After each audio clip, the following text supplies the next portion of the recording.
चुनाव यात्रा powered by Mangaldeep. प्रार्थना की महक प्रार्थना के बाद भी।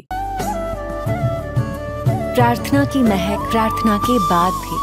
मैं सतीश चंद्र गवाल, अभी आपसे मुलाकात हुई थी। हाँ, नीचे सेकंड फ्लोर पर। मैं थोड़ा सा अंकल उधर शिफ्ट हूँ, मैं अंकल से बात करूंगा बैठ करके अच्छे से। हाँ अंकल, आपकी एज कितनी है? 82 ईयर्स। अच्छा, ये मैं आपको अंकल कहूँ या दादाजी कहूँ? दादाजी कहूँगा क्योंकि आपकी 82 ईयर्स है तो, लेकिन आप 82 ईयर्स लगते नहीं, क्वाइट यंग। चलिए, हाँ, thank you for the compliments. तो अंकल जो हमारे यहाँ हैं बैठे, दादाजी, ये बड़े अफसर रहे हैं और इनकी बिटिया फौज में है और इनके जो दामाद हैं वो भी फौज में हैं। और अंकल आंटी क्यों नहीं ले आए आप? हम 9 साढ़े 9 बजे तक सो जाते हैं। मेरी वजह से आप देना नहीं, क्योंकि सुबह जो है कहते हैं 3:30 बजे मैं उठता हूँ और योग कराना होता है, और खुद भी करते हैं और औरों को भी योग कराते हैं। कहानी बहुत दिलचस्प है, आप शुरू से बताइए मुझे, आप पहले क्या करते थे? मैं सारी चीज़ बता रहा हूँ। देखिए, पहली बात तो ये है कि वृद्धाश्रम के बारे में लोगों के अंदर ये मन में होता है कि वृद्धाश्रम नहीं होने चाहिए। आम लोगों की भावना ये है। मेरे विचार इसके बिल्कुल प्रतिकूल हैं। वृद्धाश्रम आजकल के ज़माने की नेसेसिटी है, ये होने चाहिए। हर व्यक्ति की अपनी अपनी परिस्थितियाँ होती हैं। ओल्ड एज आने के बाद व्यक्ति को फिर जो है बच्चों को दोष नहीं देना चाहिए। आमतौर पर लोग बच्चों को ज़्यादातर दोष देते हैं कि उन्होंने हमें नहीं रखा या हमें निकाल दिया। हम ये कहते हैं कि ओल्ड एज आने से पहले आप क्यों नहीं अपने बारे में सोचते कि बच्चों को अपना स्पेस दें, वो अपनी कहते हैं उम्र वालों के साथ रहें, बजाय इसके उनके, जिससे मान लीजिए मेरी लड़की है, बेटी है, उनके अपने बच्चे हैं, उनकी अपनी लाइफ है, हम क्यों उनकी लाइफ को डिस्टर्ब करें? हम क्यों नहीं अपने बारे में सोचते कि अपनी हम उम्र वालों के साथ रहें? पहली बात। इसी बात को मद्देनज़र रखते हुए मैं दिल्ली म्युनिसिपल कॉर्पोरेशन में असिस्टेंट कमिश्नर रिटायर हुआ हूँ। कमिश्नर या मैंने जो है कहते हैं यहाँ पर जैसे हमारे दामाद की पोस्टिंग थी उदयपुर के अंदर, हमने उनसे भी कहा था कि कोई ओल्ड एज होम हो तो बताइए हमें। और मैं दिल्ली में भी देखे, पेड भी देखे और जो फ्री के थे वो भी देखे, दिल्ली में, फरीदाबाद में, इवन गाज़ियाबाद में, सब जगह हमने कहा देखे। तो हमारी बेटी ने कहा कि यहाँ पर तारा संस्थान के अंदर वृद्धाश्रम है, आप आके देख लीजिएगा, अगर आपको जचे तो देख लीजिएगा। हम यहाँ मार्च 14 के अंदर यहाँ पर हम आए 5 दिन के लिए कि हम देखते हैं कैसे हैं। तो दीपेश जी ने कहते हैं हमसे कहा कि आप जो है गेस्ट रूम है, आप क्या कहते हैं उसमें रहिएगा। मैंने कहा ऐसा है कि हम वृद्धाश्रम में रहने के हिसाब से आए हैं, तो इसलिए हम वृद्धाश्रम देखना चाहेंगे। गेस्ट रूम में रह करके हमें वो पता नहीं लगेगा, वृद्धाश्रम में रह करके हमें पता लगेगा कि हम एडजस्ट कर सकते हैं या नहीं कर सकते। तो जहाँ तारा संस्थान का जहाँ आई हॉस्पिटल है सेक्टर 6 के अंदर, वहाँ 3rd फ्लोर के अंदर इन्होंने वहाँ वृद्धाश्रम बनाया। डॉर्मेटरी थी, वी वर 8 पर्सन्स देयर, हम 8 व्यक्ति थे, 2 कपल्स थे और बाकी 4 क्या कहते हैं जेंट्स और थे। टोटल 6 जेंट्स और 2 लेडीज़ वहाँ पर रहते थे। और दीपेश जी ने आपको बताया भी है कि वहाँ पर महारथी भी थे, समझे। अभी दीपेश जी ने आपको नीचे बताया था कि वहाँ महारथी भी थे, तो कोई बात नहीं है। लेकिन हमने देखा कि हम एडजस्ट कर सकते हैं। हमने इनसे कहा कि हम एडजस्ट कर सकते हैं, हम यहाँ पर क्या कहते हैं आएंगे। तो हमने और वाइफ ने सोचा कि यहाँ पर आए, क्योंकि रीज़न बीइंग कि उम्र तो बढ़ती जाएगी, कम तो होनी नहीं है। जब उम्र ज़्यादा बढ़ेगी तो उस समय हाथ पाँव हमारे चलेंगे नहीं, काम नहीं होगा। उससे पहले एक दूसरे को देखते रहेंगे। कल को बीमार पड़ जाएं तो कौन आपको लेकर के जाएगा हॉस्पिटल, या कौन कहाँ लेकर के जाएगा। और अल्टीमेटली क्या होगा, फिर डिप्रेशन में आप आ जाएंगे अगर आप अकेले रह रहे हैं तो। ये सब कुछ ध्यान में रखते हुए हमने यहाँ पर जो है शिफ्ट करने का सोचा और फिर यहाँ पर हम आ गए। और 14 से लेकर के 18 तक, मई 18 तक हम वहीं पर रहे। इसके बाद ये वृद्धाश्रम यहाँ बना। यहाँ इन्होंने कपल्स को रूम दिए, हमें रूम मिल गया। और जब रूम मिल गया तो हमारा जो मकान था गाज़ियाबाद के अंदर, बार बार हर 2 महीने 3 महीने बाद वहाँ जाना पड़ता था, उसकी सफाई करो, सब कुछ करो, परेशानी होती थी। जैसे ही रूम मिला हमने उस मकान को डिस्पोज ऑफ कर दिया, बेच दिया हमने। और जो पैसा मिला वो हमने जो है अच्छे कामों में जो लगा सकते थे हमें लगाया। कुछ बेटी को दिया, कुछ तारा संस्थान को दिया, कुछ कहीं दिया, जैसे भी हमने करना किया। यहाँ पर रहते हुए हमने देखा कि जो काम हमसे हो सकता है वो हमें करना चाहिए, जिस काम के लिए हम सक्षम हैं। सुबह 5 से 6:30 हम योग कराते हैं, जो भी इसमें आना चाहे आते हैं वहाँ पर।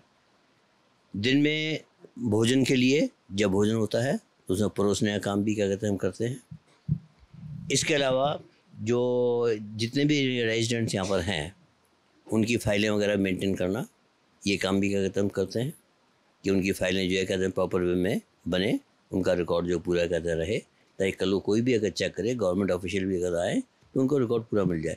यानी कहने का मतलब ये है कि हमारा समय बड़े आराम के साथ गुजरता है। सुबह से शाम कब हो जाती है पता नहीं लगता। भोजन के बारे में तो सब लोग बता ही चुके हैं कि इसलिए दोबारा तो मुझे रिपीट करने की ज़रूरत नहीं कि सब बढ़िया मिलता है यहाँ पर। इतना घर में भी नहीं मिलता जितना क्या कहते हैं यहाँ पर सेवा क्या कहते हैं होती है। तो ओवरऑल कहने का तात्पर्य ये है कि वृद्धाश्रम जो है एक नेसेसिटी है।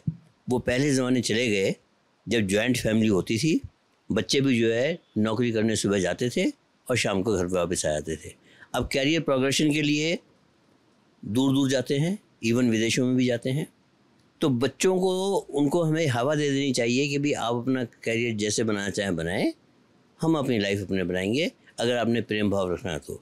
अब हमारी बेटी है वो यहाँ पर आती है, अभी मार्च में क्या कहते हैं गई है यहाँ से। वो आर्मी में थी। She joined army as lieutenant and left as captain. Now she is running her own play school at Hyderabad. She is residing Hyderabad. दामाद हमारे कर्नल हैं, वो भी आर्मी के अंदर हैं, इन सर्विस हैं, नांदेड़ प्रेजेंटली नांदेड़ पोस्टेड है महाराष्ट्र के अंदर।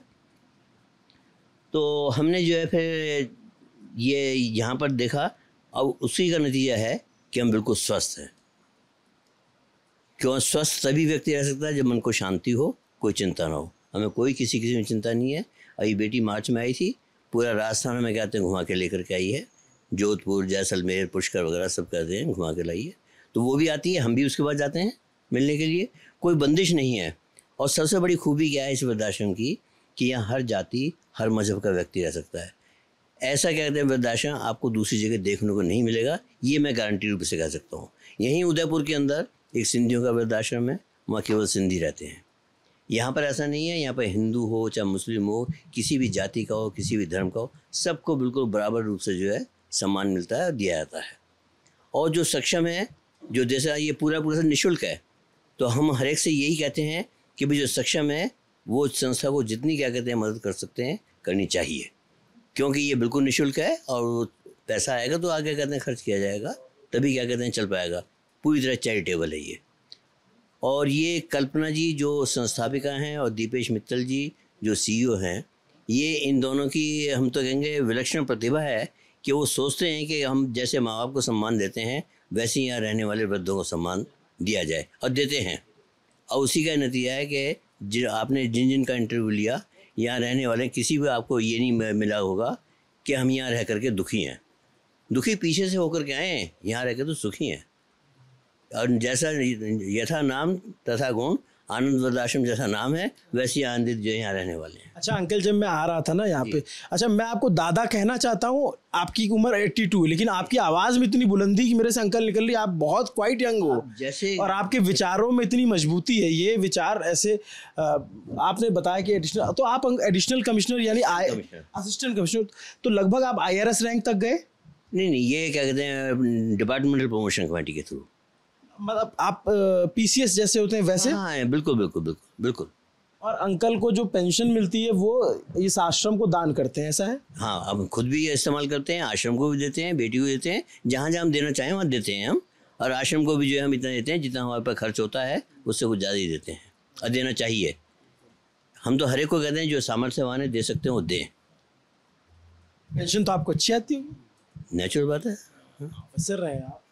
ये कितना सोच, इनकी बातें जो एकदम सोच बदलने वाली चीज़ है कि अब वो ज़माना नहीं है। दो तरह की कहानियाँ हमें इस वृद्धाश्रम में मिली। एक कि बच्चों ने नहीं रखा, एक ये कि अपने इन्होंने बच्चों की आज़ादी दी और ये खुद भी ऑफिसर रहे, इनका घर था तो इन्होंने छोड़ दिया कि भाई बच्चे जैसा रहना चाहते रहे और बच्चों के साथ सामंजस्य बिठाए रखा।